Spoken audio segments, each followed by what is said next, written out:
我们知道，距离中印在边境的对峙已经过去了整整1年的时间。回顾这样一场对峙，很多时候我们都为印度在边境的挑衅举动捏一把冷汗。我们知道，无论是从中印两国的军事实力还是国力来看，印度都远远落后于中国。基于这一现实分析，一旦印度在边境挑起战端，后果将是印度无法承受的。之所以目前边境局势还维持在一个可控的范围之内，是因为中方在面对印度挑衅时都保持了最大的克制。一直以来，中国都坚持走和平发展道路，对于边境争端，中方首先想到的是通过和平对话解决问题。就在中印对峙事件1周年的特殊时刻，中方再次释放出了友好信号。中国驻印度大使孙卫东表示，中印要合作，不要对抗，要彼此成就，而不要相互消耗。这很好理解，边境一旦发生战事，无论是对印度还是对中国而言，都不会是一件好事儿。特别是印度在国内疫情严峻的时刻，这样的一场战争必定会使得印度雪上加霜，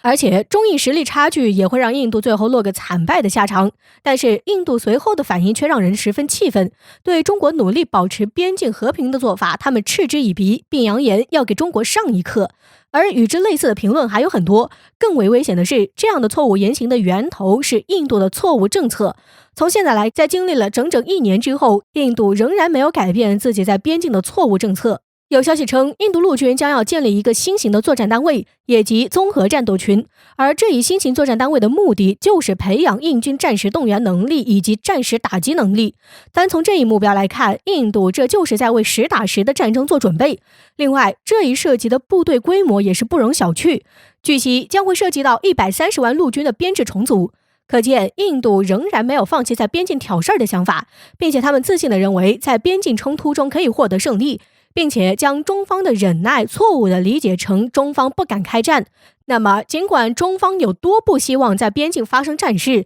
也不能再选择克制忍让，毕竟任何的忍耐都是有一个限度的。中国已经对印度仁至义尽了。既然印度这么想给中国上一课，那就尽管来吧，解放军没有在怕的，只是到时候是谁给谁上课就得另当别论了。或许真得印度接受血的教训，才能在边境学会安分守己。最近一段时间，澳大利亚对华挑衅举动让外界看得心惊肉跳。除此之外，对于这样的举动，外界更多的是疑惑诧异。我们知道，不同于中美，中澳之间并不存在避免不了的对抗。对于美国而言，其认为中国的崛起是其全球霸权的最大威胁，而这样的中美对抗也被认为是大国崛起的历史必然。除此之外，美国敢同中国叫板，也是因为美国有这样的实力。那么到了澳大利亚这里，似乎就变得十分不同。从表面上看，澳大利亚非但没有同中国对抗的理由，反而还需要同中国搞好关系。从近几年澳大利亚对外贸易数据来看，中国俨然成为了澳大利亚最大的出口市场。那么问题来了，就这样一个靠着中国吃饭的国家，为何要拼命同中国作对呢？细心的观察人士指出了非常重要的一点。从澳大利亚历史来看，澳大利亚或许比美国更想维护美国的全球霸权。我们知道，从近代直到现在，澳大利亚的国土安全都是栖居在别国的保护之下的。那么这也就意味着，一旦美国的霸权衰落，澳大利亚的国土安全也会随之受到威胁。如果从这一点解释的话，也就可以理解得通为什么澳大利亚在对华挑衅上跳得如此之欢。最新消息显示，日前在日澳举行的2+2电话会议上，这两国再次踩上中国红线，而日本更是表示将在紧急情况下向澳大利亚提供军事援助，其中首先将包括向澳大利亚提供海军舰艇的军事援助。而对于这一举动的目的，日澳也是丝毫不加以掩饰，其表示此举是为了应对中国日益增长的海上威胁，这又是一次渲染中国威胁论的陈词滥调。而除了抹黑中国外，这样的言论也将日澳在中国问题上的叵测用心表现得淋漓尽致。而且更为重要的是，请求日本在战时为其提供军事援助，似乎是澳大利亚在策划一场对华战争的准备工作。但是有了日本的援助之后，澳大利亚就有信心同中国一战吗？从一定程度上是有的，因为无知者无畏。从澳大利亚历史来看，澳大利亚的参战经历少得可怜，这也就导致了澳大利亚国内几乎没有人真正了解战争的后果，特别是同中国一战的后果。这样的无知行为也着实令外界为澳大利亚捏了一把冷汗。如果澳大利亚继续无知狂妄下去，中国一定会让他们吃不了兜着走的。中国有这个能力，也有这个自信。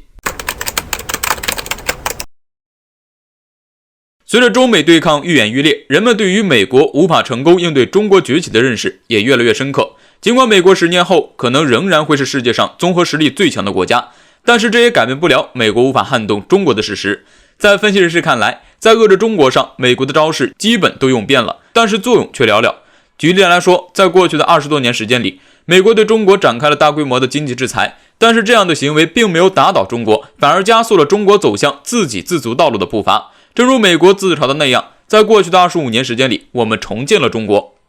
在这种情况下，有人就会疑问，如果美国采用最极端的战争方式，会成功阻止中国崛起吗？或许会延缓，但是从全局来看，阻止并不可能。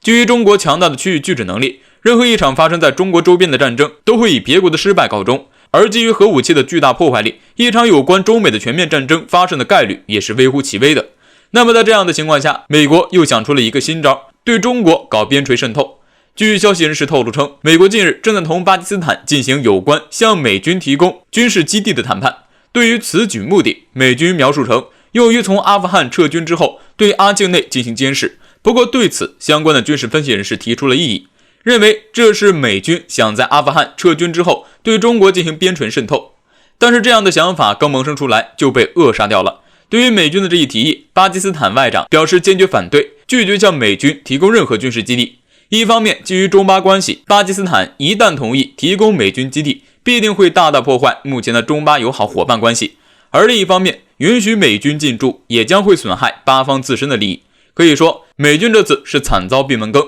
而除此之外，美军如此费尽心思的遏制中国的做法，也遭到了自己人的怒怼。专门研究美中问题的专家彼得沃克称，那些把中国当敌人的人根本不懂中国。显然，美国就是其中最显著的代表。在美国口中，中国是最大的威胁，但是事实是中国只专注于自身的发展，从未想过取代美国。用沃克的话来说，就是美国口中的中国挑战，其实根本同中国无关。另外，基于当前中国同世界的全方位联系，美国将中国视为敌人并打压中国的做法根本不符合美国的根本利益。某种程度上说，美国对中国打压政策的失败，归根结底就是不懂中国，只用自己的霸权思维来看待中国，打击中国。美国在错误的想法之上展开对抗，又谈何成功呢？据媒体报道，近日美国国防部官网上发布了一则简讯，其中主要内容就是美国国防部长奥斯汀签署的一则内部指令，要求统一部门在中国上的努力，把中国设立为头号敌人，认为中国对美步步紧逼。这命令下达的还真是颠倒黑白。不过美国这段时间针对在中国的手段又何止这些？日前，美国参议院还通过了所谓的2021年美国创新和竞争法案，其中就对中国进行了歪曲事实的抹黑，还鼓吹了对华战略竞争。而最近，白宫的安全委员会印太事务协调员坎贝尔也对中美局势发表了看法，妄言给中国制造麻烦的从来都不是美国，而是中国自己。目前全球都强烈反对中国政策，诸如此类在美国真的很多，特别是在美国官员和军中，现在可以说几乎普遍都是在针对中国的声音。